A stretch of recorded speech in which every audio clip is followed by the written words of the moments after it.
It's late summer and the sun is setting on a beautiful beach as gentle waves crash along the shore.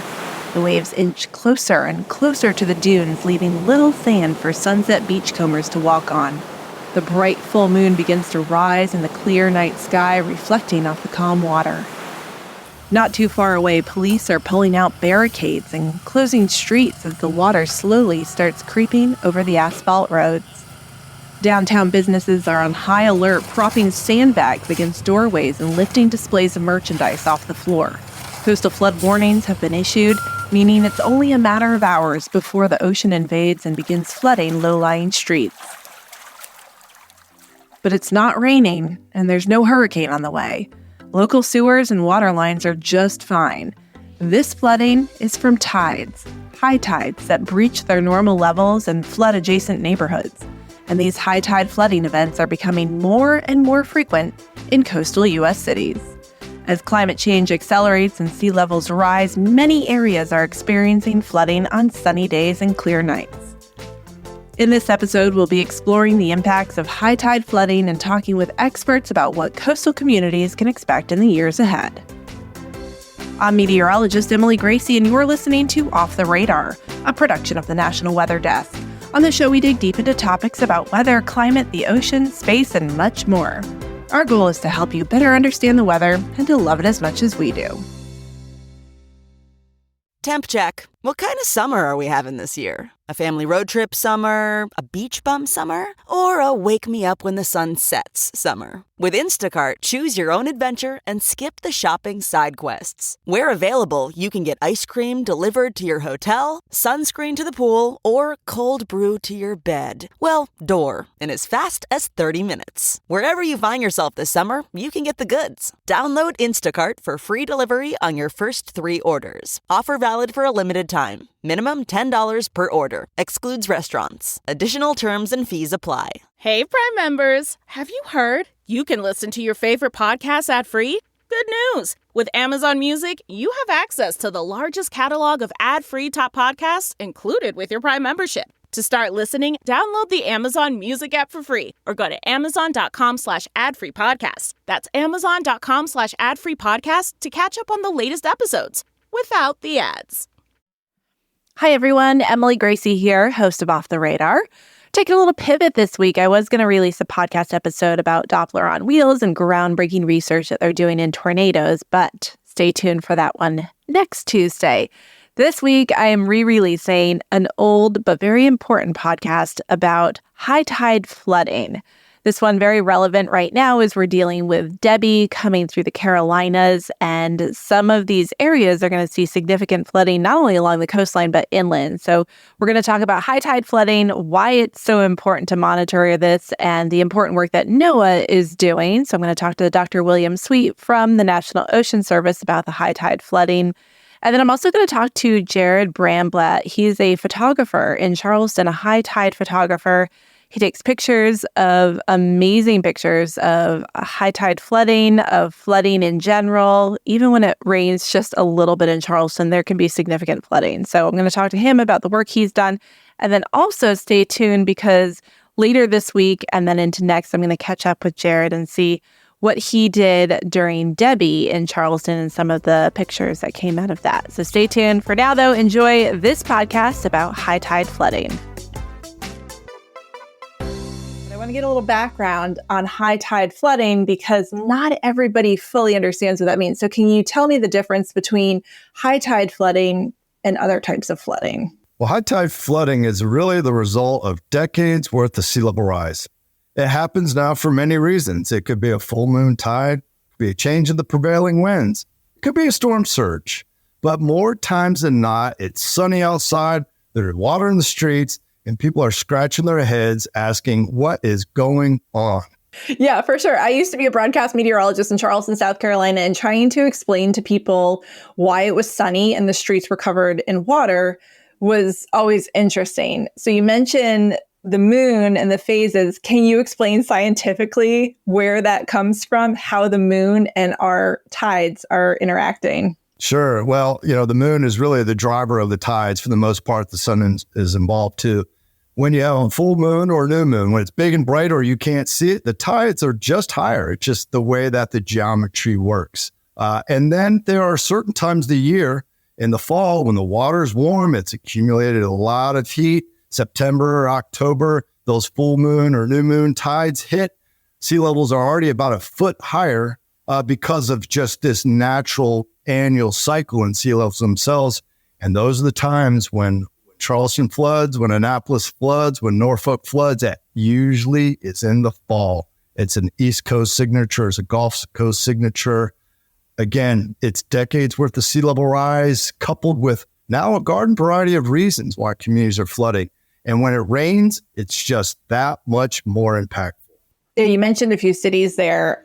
So those are at risk. Are there any other spots in the U.S. that are really vulnerable to this?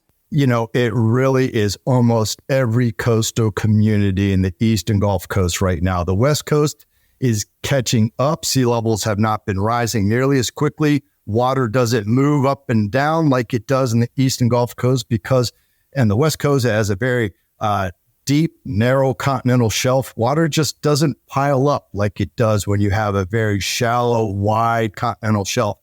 So New York, Boston, Atlantic City, Annapolis, Norfolk, Beaufort, North Carolina, you just really start picking all of your coastal communities. It's either water coming up through the storm drains, but a lot of these communities now, it's spilling out onto the streets. It's flooding people's properties, flooding businesses. It's slowing commutes. It's slowing commerce. It's weighing on people's patience. Okay, so this report came out kind of going over the past year. Why has the past year seen more high tide flooding? I know you mentioned sea level rise, but that's kind of a long-term issue. So in the short term, what's been causing it? Well, last year we had a few record breakers. It was a La Nina. So there's climate patterns too that are at play on top of sea level rise. Last year we had a couple of tropical storms, hurricanes that brushed or made direct landfall. That counts too. That's causing flooding. And that was really sort of the driver of a few of the record breakers in the Caribbean and southern Florida. But looking towards next year, we're moving into a phase of El Nino.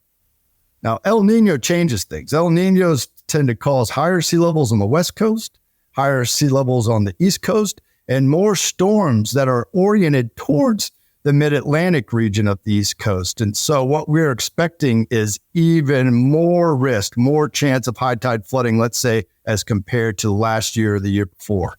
Okay, so how do you measure and forecast these? Let's start with the measurement. So it all stems from our tide gauge network. These tide gauges have been on the ground for over 100 years in many locations. They're there to make sure we have safe shipping, high tide, low tide. From the very beginning of this country, it was really based upon maritime commerce. Believe it or not, it still is. And these sentinels at the sea are there for many purposes, but they're also capturing the creep of sea level.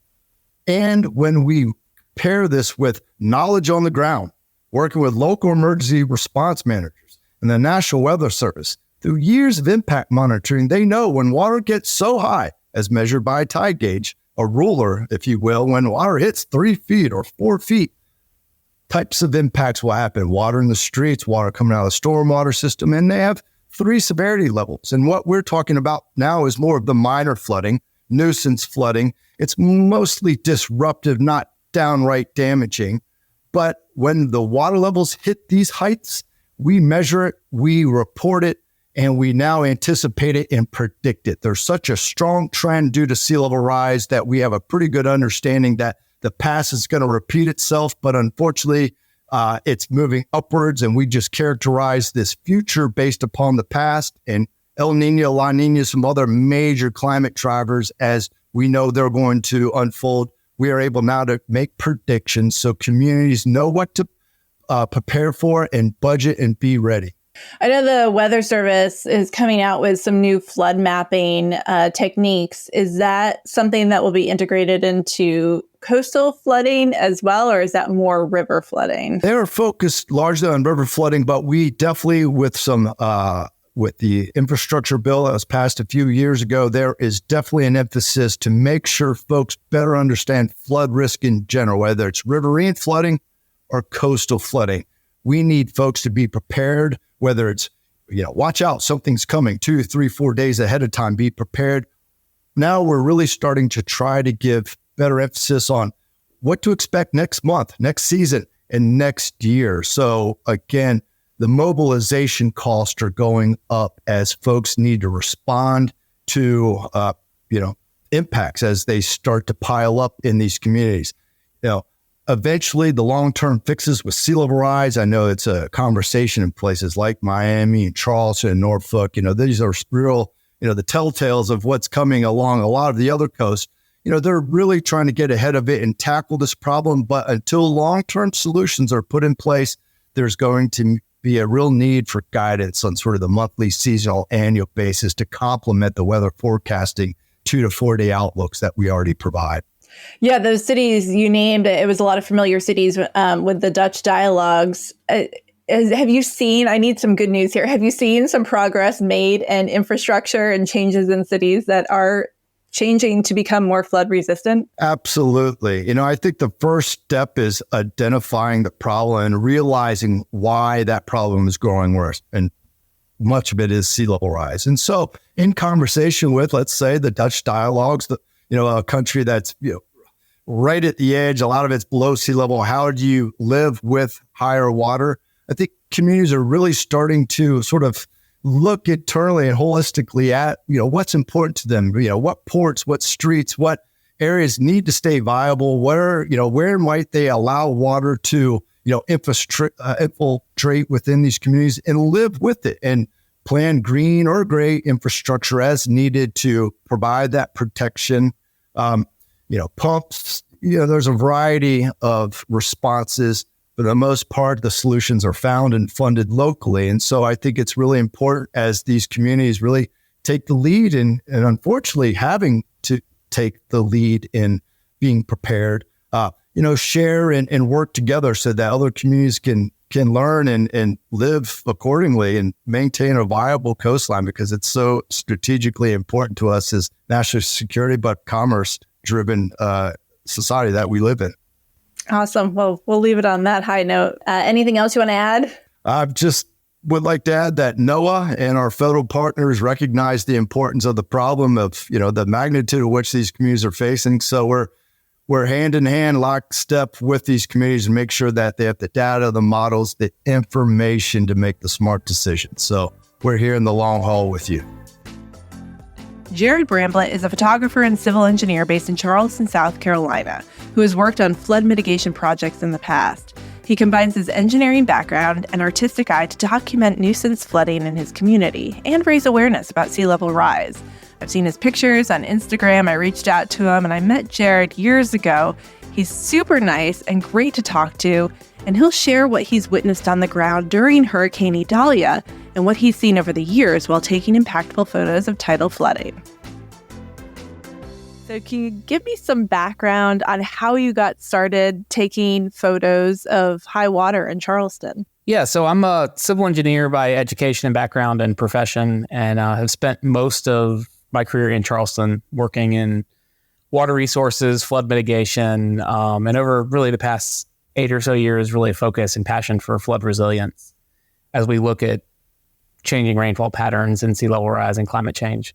It was kind of the intersection of working on some large drainage projects for the city of Charleston years ago, being out, observing. It happened to be, I think it was September of 2015. So right before the October 2015 1,000-year flood event that everybody remembers. And we had some king tides, and I was taking pictures of them for a work project, not so much for a personal project. And then it all just kind of intersected, and the cross-section of photography along with my background as an engineer led to kind of documenting the different types of flooding we see, why I think it's important. I think there's a lot of misunderstanding. A lot of people don't understand the differences between the different types of flood events we see. So that's kind of one of the reasons that I started the project. And then in 2020, I had so many different photos of flooding and different events, and in the middle of the pandemic where you found more time to do things that you didn't have before, I decided to pull it together in a project and have been pretty blown away by the response that I've gotten to it. Yeah, it's kind of a different kind of storm chasing, but it's certainly just as dangerous. So can you take me through the process of how you actually maneuver through high water to take these photos? It's funny you say that. I get a lot of people that are like, oh, Jared's a storm chaser. And I guess first thing I would say is if there was ever an evacuation order or something called in place, I would most likely heed the evacuation order and not be out taking the photos. I've been fortunate to know some people that have given me rides or let me tag along and see some things. A photo I had of Irma back in 2017 was really the only photo I would say that I've ever truly gone viral. It was used on the Weather Channel, and it's water on both sides of the battery. And so it was, that one kind of took a life of its own. But it also, I think, gave me the flood photographer reputation that I have here locally. But I try to be safe. I will say this past time, I was trying to be safe. I have waders on. I was actually on a bicycle. And there was a moment when I was leaving my house to go down. It was as the surge was really starting to come in. Then the gust of wind came through, and I was like, maybe this isn't the safest idea. Maybe this isn't the best idea. And I was like, let's be safe and make it through. And luckily, the wind never really picked up more. And that was one of the only really rough gusts I saw where I really felt unsafe. Can you talk about Idalia? Because this was a one for the record books as far as storm surge in Charleston. Can you tell me what that was like being out in it and how it compares to some of the past events you've covered? You know, it's funny. I said, referenced Irma, and Irma got probably about 8 or 9 inches higher than Idalia got. And I was out photographing it, but at the peak of Irma's surge, I was sheltering in place in a parking garage because there was a tornado warning. And so actually got stuck in the garage because the surge came in and surrounded the garage at that time. But so around town and down in the battery in those areas, I never actually saw the water as high as I saw it. It's the 5th highest tide we've ever seen. Almost, it was within an inch, I think, of Hurricane Matthew's surge back in 2016. Seeing water in places that you're not used to seeing water. I mean, you're used to seeing it on the battery. You're used to the flooding down in south of Broad where we filled in the creeks. But seeing it in some other areas, kind of on the Upper Peninsula and Morrison Drive and overtopping berms that had been built to try to keep the higher king tides out. Just seeing that volume of water come in and kind of surround places that you normally see dry is pretty wild. So I'm curious, you're an engineer, you're working on some solutions here. How do you balance this, what you're seeing and what your day job is? Does what you see in the evening when you go out and shoot high water affect what you're doing at work? It definitely informs, I think, how I look at it and how I think about what we can do at it. I'm not actually working on any projects in Charleston right now locally that are working to address it. But I think you can keep the water out to a certain point, and I think we need to be exploring that. But I think you also need to look at ways. I mean, we filled so many creeks on the peninsula that when it rains, not tidal flooding, when it rains, it also floods in those areas. And so looking at ways to sustainably and resiliently manage the water kind of inside whatever you build to keep the water out. It's kind of a double-edged sword. You don't want to build a bathtub that's going to flood when it rains just to keep the tides out. So it's kind of balancing that pattern. And I think that's what you're seeing people, a lot of coastal communities kind of fight and deal with. Yeah. Well, speaking of other communities, do you ever go to other cities to shoot? I have not, just out of convenience. I mean, if I was somewhere and it was flooding, again, I guess I just like to, I don't consider myself a storm chaser or one of those freelance meteorologists that goes out and does the chasing. Yeah. I have seen them, especially last year when we had Ian coming in. It's kind of wild to see them all descend around on Charleston and in their own personal cars. But that's not me, but I do think I do enjoy going out. I mean, I like documenting and see what it is. And I think I learn something every time I'm out. Do you think you'll stick with flooding, or do you think you'll ever maybe shoot up to the clouds or pick something else up as far as natural disasters?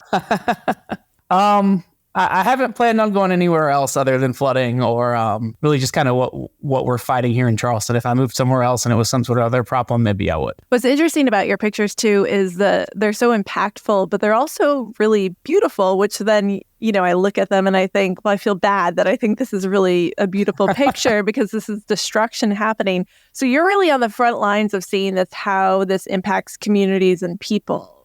And what are you seeing when you shoot? Do you ever shoot people and their reaction to flooding, or do you stick with mostly the water itself?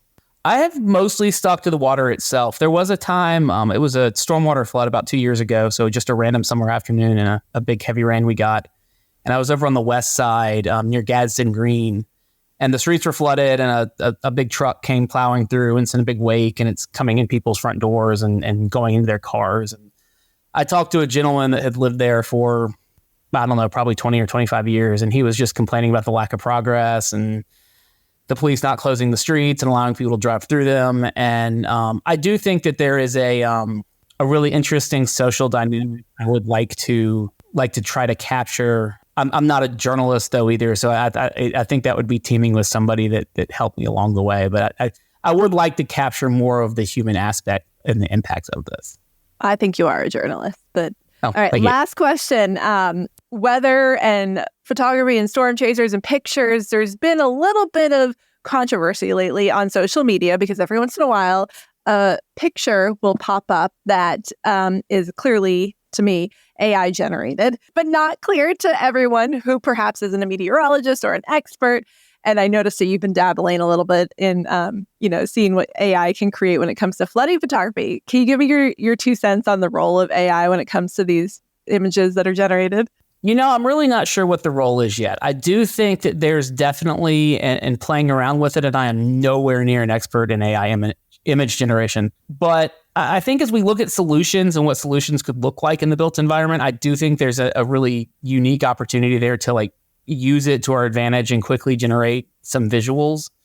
Obviously, there's the sinister side of it that could present things that don't happen. I mean, the one that you think about all the time is the sharks or the alligators swimming in waters that are flooded that you see every time a hurricane. Yes. AI to me and my dabblings with it's not necessarily, it knows what Charleston is and what Charleston looks like, or it's supposed to look like, but it doesn't know actual locations. It doesn't know real places. And there's certainly ways that you could teach it what those places are and it could envision it, but I haven't gotten to that point. I'm not sure that I will.